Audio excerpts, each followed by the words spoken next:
right, so we're back with another Conversations with Charles, and this time we're talking to Dr. Anthony Chaffee. I love this guy. Um, Hopefully, he's not going to steal all my shine when we get to Costa Rica. Good looking guy. So, Doctor, how are you? I'm doing well, man. Thanks. How are you? I'm good. Are you in Australia? Yes, I am. Yeah, I'm in Perth, Australia. So over on the West Coast. Yeah. So yeah, middle of nowhere where no one's heard of. Yeah.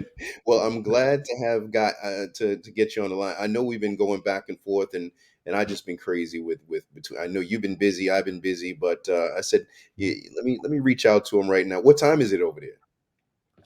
It's yeah 9:45 p.m. Okay, so all So right, so all right, so the opposite time, same as here. So, yeah. yeah, I love what you're doing. I love your passion. I love your energy, Oh, and you know, thanks, man. and I like this series because I want to introduce you to people who may not know you. I mean, obviously, people may know you in carnivore space or in keto space, whatever it might be. But really want to get you out there to folks don't know who you are. Tell us a little bit about yourself and how you got to this space right now, as far as carnivore, and especially coming from a doctor who should be teaching that traditional form of medicine or Mhm. eating and so on and so forth. Yeah. Well, yeah. So I'm an American medical doctor. I'm specializing in neurosurgery, and but I've done all sorts of other things as well. I played professional rugby for 10 years before I went to medical school, and I was always very interested in diet and nutrition, how that affected my body and my performance as an athlete, and also just as someone who was studying biology and interested in the human body, and so I was interested in nutrition early on. I just got very lucky in the fact that I took cancer biology from a gentleman in the University of Washington in Seattle, who went into detail about how the plants that we eat, the vegetables that we eat, actually contain quite a lot of carcinogens. This is a normal thing that anyone who studies botany can tell you, that plants have defenses just like animals and microbes do, from being eaten by other species. And while they're stationary and they can't run away or fight back, they have to use other defenses. And one of those defenses is by using defense chemicals and just being poisonous. And most people know that, that if you get lost in the woods and you run out of food, you can't just eat any random plant because most of them will cause serious harm or even kill you. So we were studying this from a cancer perspective, and we were just looking at carcinogens. And so this is 22 years ago, and we knew at the time that there were 136 known human carcinogens just in Brussels sprouts, and over 100 in mushrooms and spinach and kale, lettuce, celery, cabbage, cucumber, broccoli. Everything had 60, 80, or over 100 already identified human carcinogens. So we were quite blown away by that.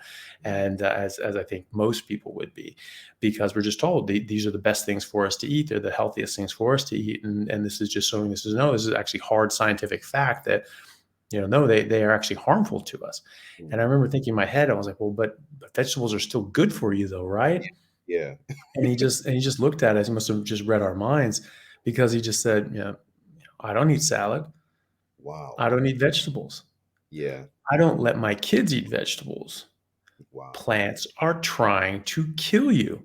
So I was like, Wow. right, screw plants. And I just stopped eating them like from that day on. Yeah. And, just sort of by default, ended up going on to a carnivore diet, Mhm. which is actually biologically what humans are. If you look back at the fossil record, you look back at the stable isotope studies, you look at our anatomy and our physiology, this is really our most beneficial way of eating, and what our ancestors have been eating largely for 2 million years plus. Mhm. And so I just happened to fall on that just because I found out just how toxic plants were. And I just went to the store and I was like, everything has plants in it. Yeah. Everything's a plant. Everything has, grains or seeds or something in it. And so I just defaulted into just eating, eggs and meat Yeah.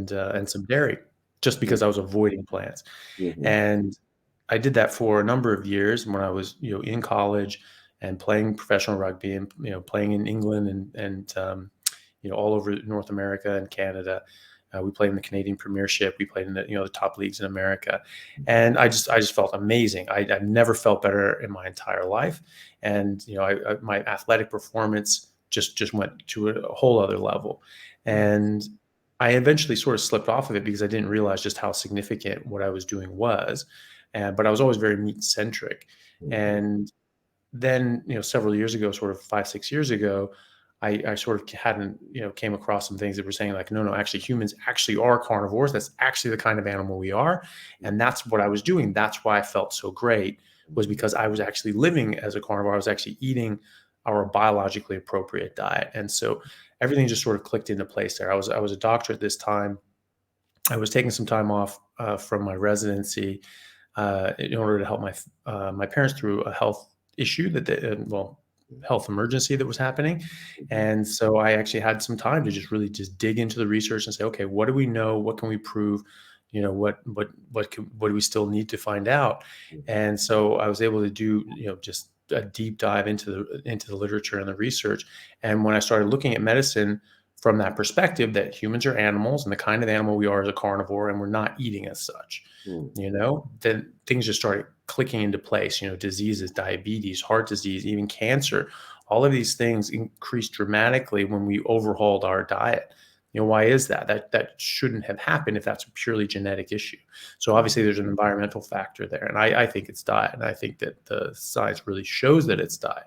Mhm. But it is something, and so I think that behooves us to take a look at that. And so I've just noticed that this is something that really helps people, and I can see why it really helps people biologically and medically.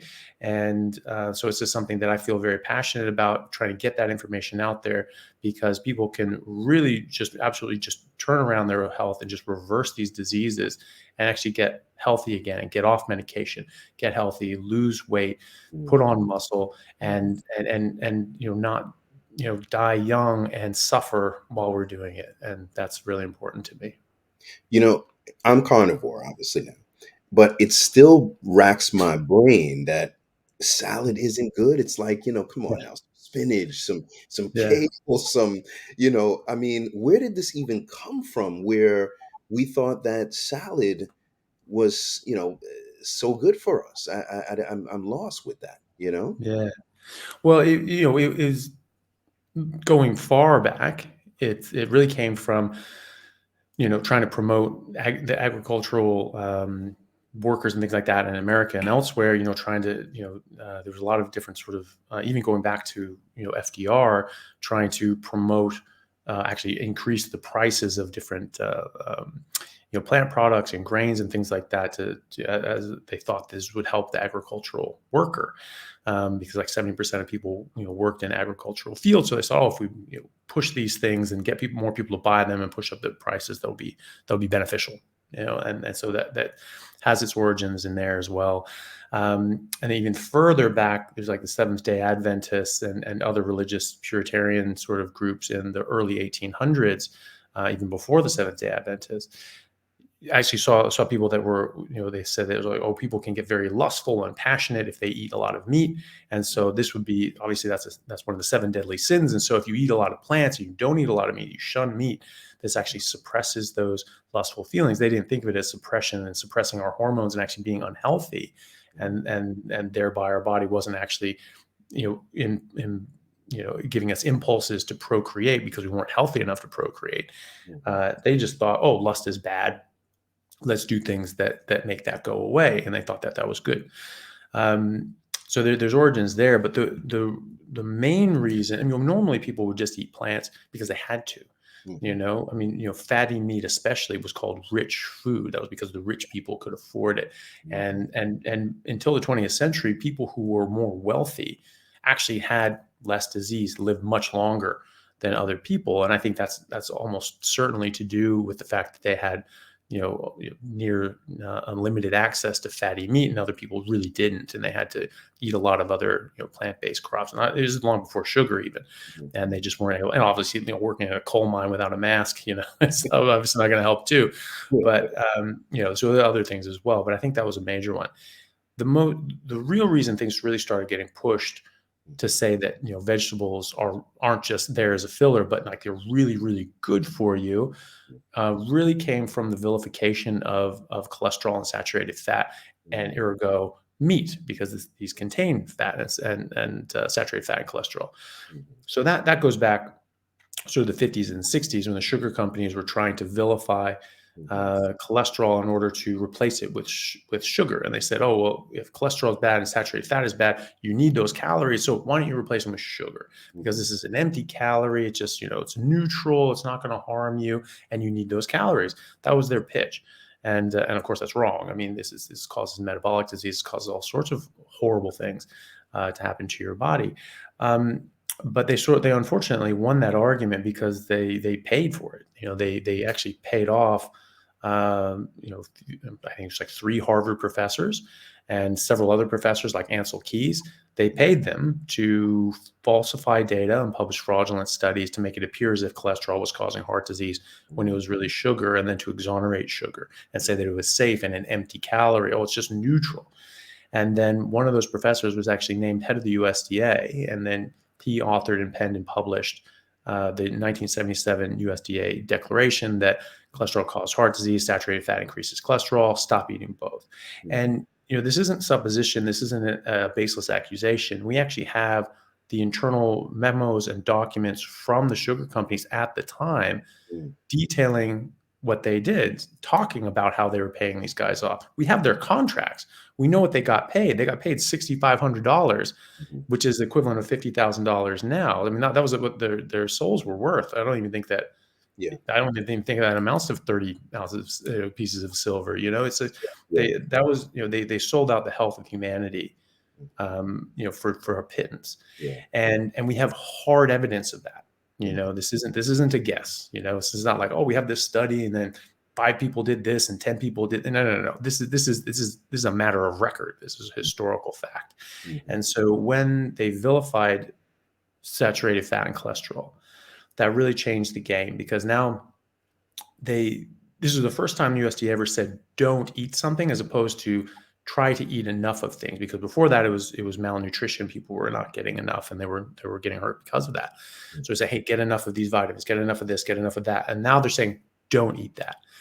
That was the first time. And so saturated fat and cholesterol are the enemy. Obviously, red meat and eggs are big contributors to that. So those became very bad for you. Meat in general became bad for you. And they said, okay, no, white meats, like chicken breasts and things like that. Chicken thighs. Oh no, I got to take the skin off. All these things, and so it really changed the world. And everything that didn't have fat was de facto good for you. So that's where the vegetables and fruits and vegetables came in and said, oh, these don't have saturated fat and cholesterol. Therefore, they're good for you. I remember seeing as a kid, and you probably still see it, in the candy aisle, is like fat-free candy. Fat-free. I'm like, it's candy. Like I was a child. I'm like, it's candy. Yeah. So that was the basis of that. It was sort of a de facto, as long as it doesn't have cholesterol, it is good for you. That was sort of the idea. But then they said, well, there are these nutrients in it, but there aren't many calories. So there's a whole fat busters era. It was 1980s. And they said, oh, we got to bust fat. And they always thought that eating fat equaled gaining fat, which of course is not true. And in a lot of cases, it's actually the opposite. It can actually stimulate release of energy from your adipose tissue. So this was a time when they said, okay, everyone's trying to like reduce calories, get rid of calories. And so they thought, okay, well, if you eat a lot of fibrous plants, fiber is going to take up a lot of that bulk. It's going to feel like you're full, but it's not going to actually give you many calories. And there was like a celery diet back in the 80s, where if you could just eat as much celery as you wanted, because they said it took more calories to process and digest the celery than you actually get from the celery. So, you can just unlimited amount of celery. And I was like, oh yeah, all right, sounds great. Wow. And just my thing. And so that was the thing. So they said you should eat this stuff because it doesn't have nutrition, basically. And that's a good way of losing weight. But then people said, oh, well, look, there's this nutrient, that nutrient. And then they started looking at things like, well, if you look at things as a ratio of calories, nutrient to calories is very nutrient dense.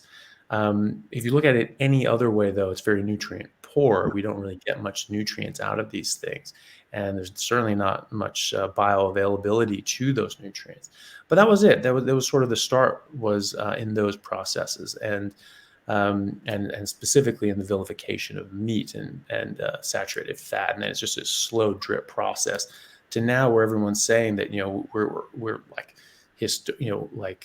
evolutionarily we're herbivores somehow. That's something that's never been taught before. That's something that's never been borne out by the data and never been suggested, I don't think, by any serious paleoanthropologist. I certainly remember when I was a kid, taught that humans are apex predators, top of the food chain. That was always what was taught. Now people are saying, no, no, no, no, we are actually herbivores. I was like, that is absolutely false, and it's completely a novel assertion. Mm-hmm. You know what's interesting? I probably, when I was diagnosed with type 2 diabetes about 12 years ago, I remember my cholesterol was also high, and Mm-hmm. they wanted to put me on, the statins, and I didn't take it. This is 12 years ago.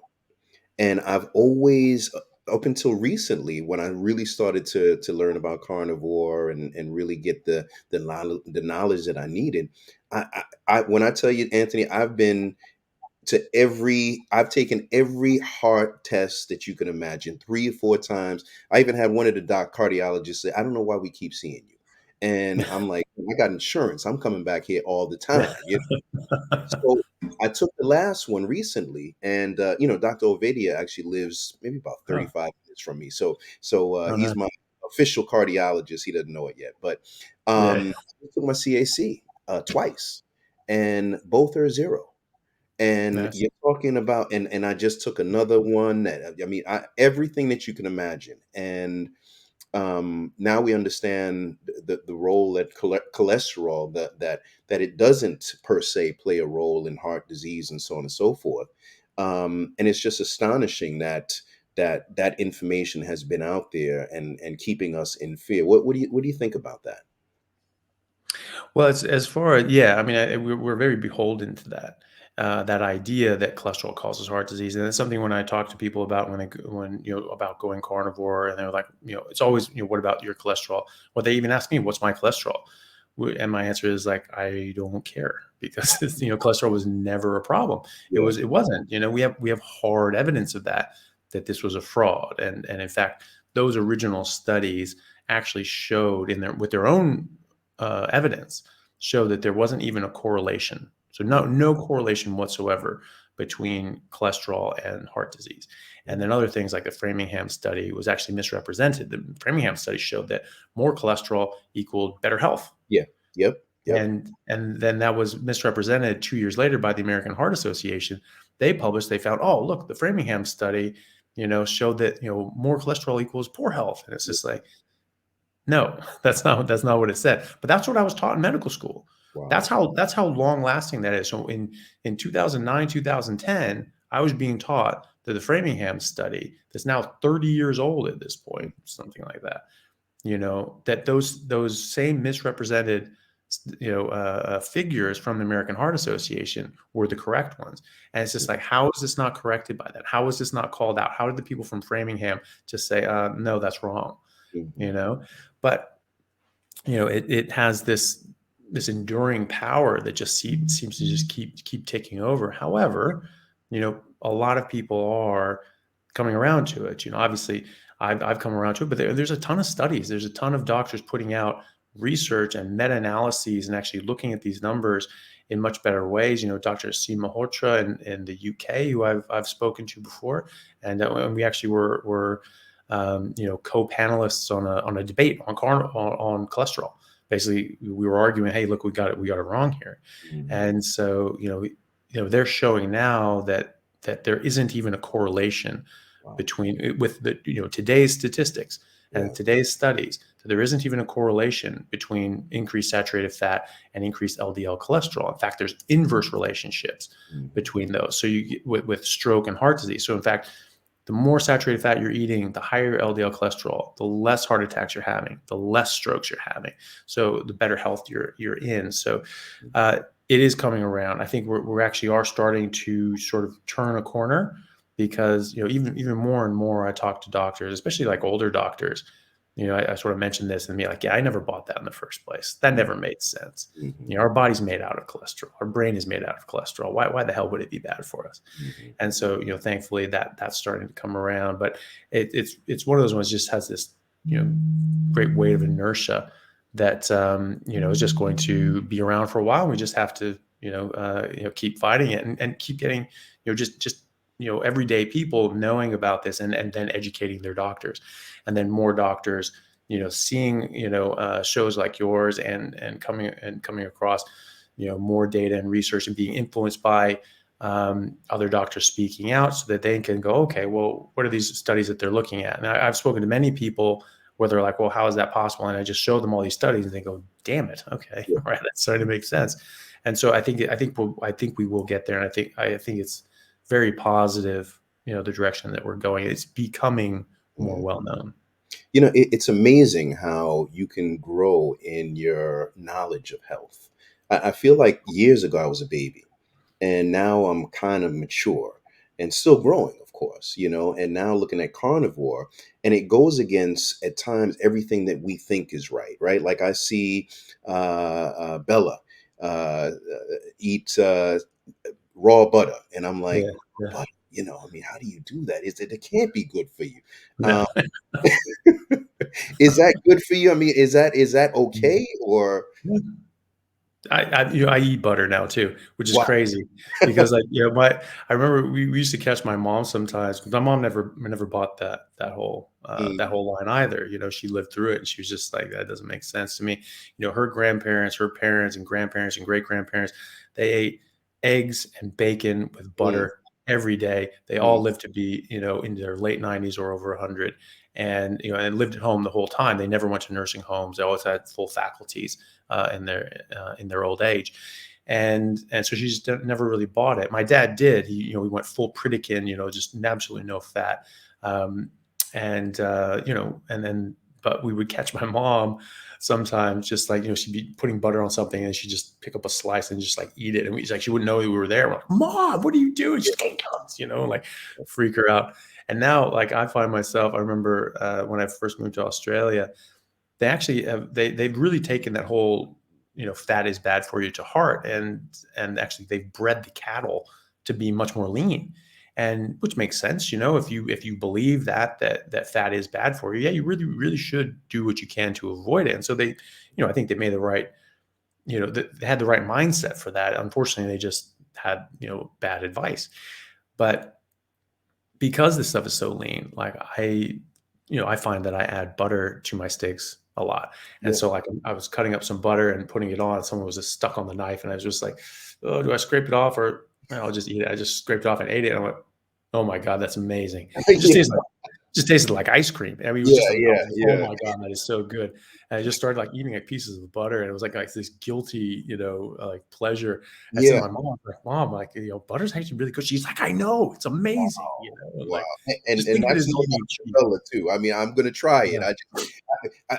What I want to do is make sure that we understand how positive it really is. It's not Yeah. it's not just taboo that we think stay away from butter. It's not that. So I'm excited to have you on the series, and we are getting very close.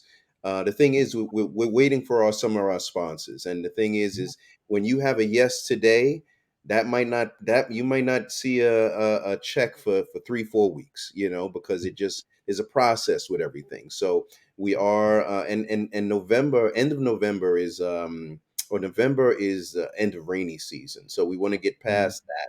So we're looking at yeah. somewhere around end of November, early December. Okay. So we are rocking and rolling.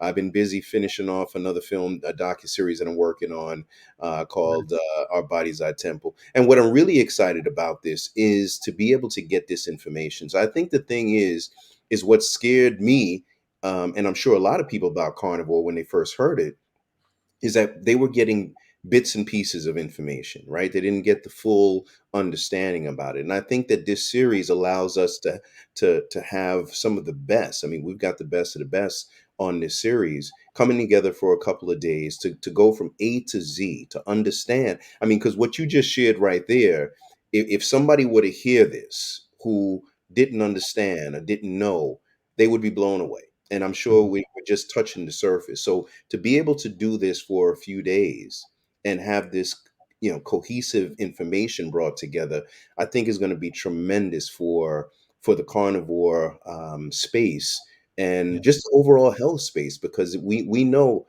Anthony, how lives can be changed staying away from the saturated, I mean, from the carbs and the starches and the sugars and all those type of things like that. And I had the other day somebody said, "Oh yeah, I got a new cookbook and I'm making a shepherd's pie. It's good for diabetes." I said, "No, no, no, no, no, no, no. I did.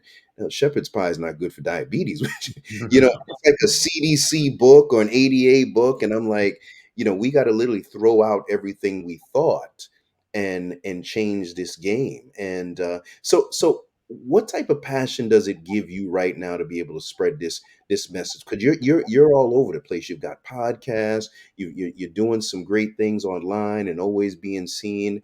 Why is this important to you?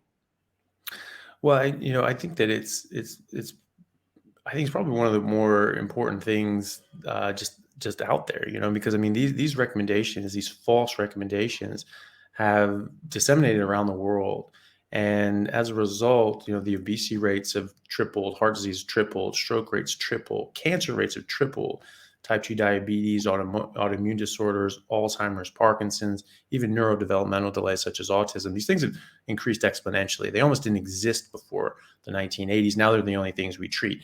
And if you just think about even just heart disease and metabolic syndrome, this is something that affects literally billions of people and has affected billions of people over the course of the past half century. And so these are people that have died young and suffered while they did it.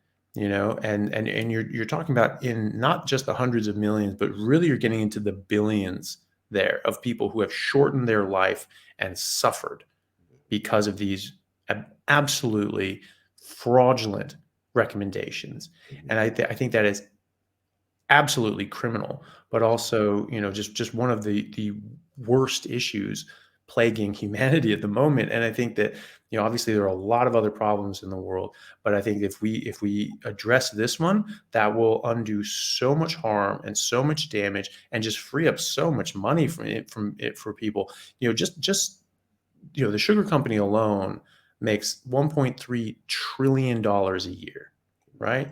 Trillion with a T. And Wow. treating the effects of sugar consumption, just sugar consumption, not all the rest of the plants and carbs, costs $2.4 trillion dollars a year. Can you imagine that? Can you imagine putting all of that just back in the economy, going in directions that are actually worthwhile? I mean, that would just be incredible. But instead, we are spending billions of dollars trying to figure out de novo drugs to help mitigate a disease process to help you die slowly over 40 years.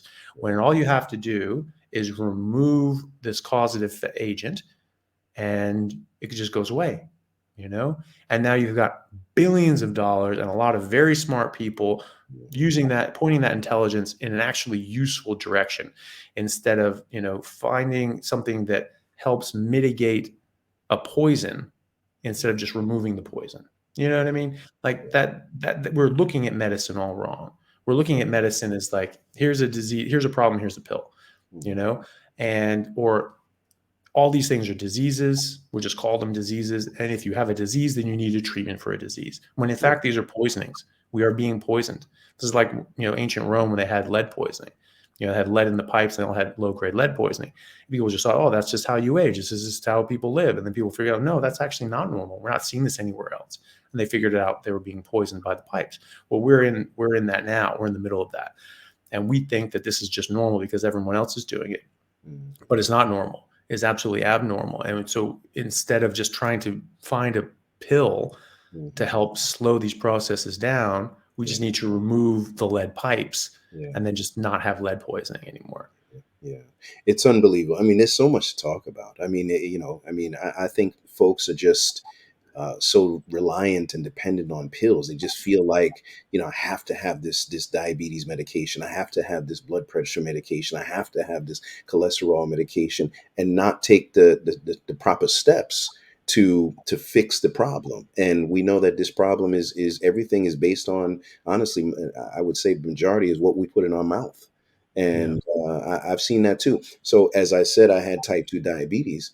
I reversed that early on. And now my A1C is 5.6, which is of course not diabetic. But it started off from literally looking in the mirror, and even the physical mirror, because I had to say, Charles, what, look at yourself. You need to, not that I was more obese, but I was in the gym a lot, and I was doing all weights and no cardio, and not really, just eating some trashy stuff here and there. And I literally, Anthony, just started walking. I gave up everything, just went to lean meats. I did have a little bit of fruit and a little bit of vegetable. Just went to water. I tell people I used to, I don't know what I was thinking. I used to drink ginger ale because I thought it was healthier because it had ginger in it. So, and I lost like 20 pounds in a month, literally just from doing that. Wow. And it's been, a journey ever since.